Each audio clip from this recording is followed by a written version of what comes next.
الرحمن الرحيم. Assalamualaikum warahmatullahi wabarakatuh. Alhamdulillahirobbil alamin. Segala puji bagi Allah yang telah memberikan nikmat dan karunia-Nya kepada kita semua. Dalam kesempatan kali ini izinkan Al-Fakir sedikit mengulas tentang sebuah kisah yang dialami seorang ulama sekaligus sosok yang dijuluki Bapak Kedokteran Dunia, Ibnu Sina, di mana kisahnya menarik untuk kita simak dan kita ambil pelajaran di dalamnya. Suatu hari Ibnu Sina melakukan perjalanan dengan kuda kesayangannya. Pada suatu tempat yang dianggap nyaman, ia berhenti beristirahat. Kuda diikat di tempat yang sedikit teduh. Diberi makan jerami dan dicampur rumput pilihan. Ibnu Sina tahu binatang itu tidak boleh dimusuhi bahkan disiksa. Harus disayang karena membantu manusia. Ibnu Sina duduk di tempat lebih teduh tak jauh dari kuda, sambil menikmati bekal yang dibawanya. Tiba-tiba datang seseorang menunggang keledai. Ia turun dan mengikat keledai berdekatan dengan kuda milik Ibnu Sina. Dengan maksud supaya keledainya bisa memakan jerami dan rumput pilihan. Dan orang tersebut pun duduk dekat dengan Ibnu Sina berada. Ketika ia duduk dan ikut makan, Ibnu Sina mengingatkan, keledaimu jauhkan dari kudaku supaya tidak diselentak atau ditendang. Orang yang diajak bicara itu tersenyum sambil menoleh ke kuda dan keledai. Tak begitu lama dari peringatan Ibnu Sina, tiba-tiba terdengar suara plak. Kuda milik Ibnu Sina menendang keledai yang berada di dekatnya hingga keledai itu terluka cedera. Melihat keledainya sudah terluka cedera, orang ini kemudian marah-marah kepada Ibnu Sina dan meminta pertanggungjawaban kepada Ibnu Sina atas apa yang telah kuda itu lakukan kepada keledainya. Namun Ibnu Sina hanya diam, tak ada sepatah kata pun yang terucap dari mulut Ibnu Sina.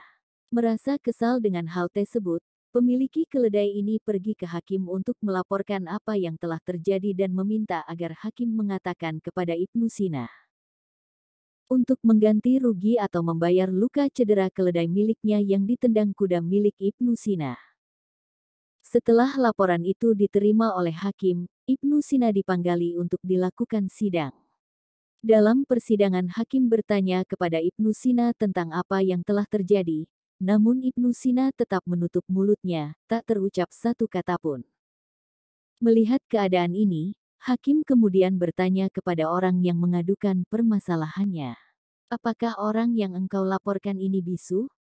Mendengar pertanyaan dari hakim itu, orang yang mengadu ini menjawab, tidak hakim, saat berteduh tadi dia berbicara kepadaku. Hakim terdiam sejenak dan bernya lagi, apa yang orang ini katakan kepadamu? Orang ini dengan wajah yang mulai berubah menjawab dengan hati-hati, keledaimu jangan dekatkan dengan kuda yang kumiliki, nanti ditendang.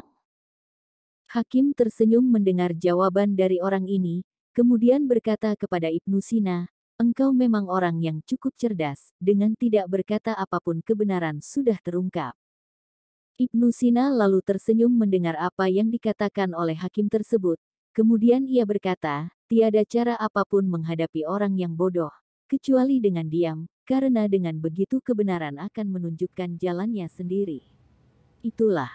Sidang pun selesai, dan Ibnu Sina tidak membayar ganti rugi atas apa yang telah kudanya lakukan kepada keledai miliki orang tersebut, karena sebelumnya Ibnu Sina sudah memperingatkan orang tersebut agar jangan mendekatkan keledainya di dekat kuda mili.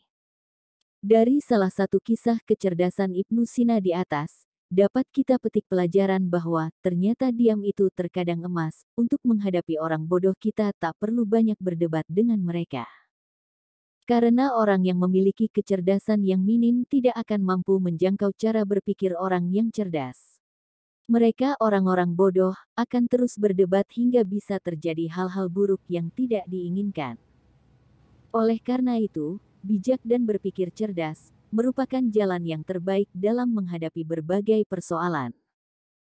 Demikianlah kisah teladan Ibnu Sina dalam menghadapi orang bodoh, terkadang diam itu emas. Semoga kita bisa mengambil hikmah dan pelajaran dari kisah Ibnu Sina ini. Amin. Akhir kata, Assalamualaikum warahmatullahi wabarakatuh. Terima kasih.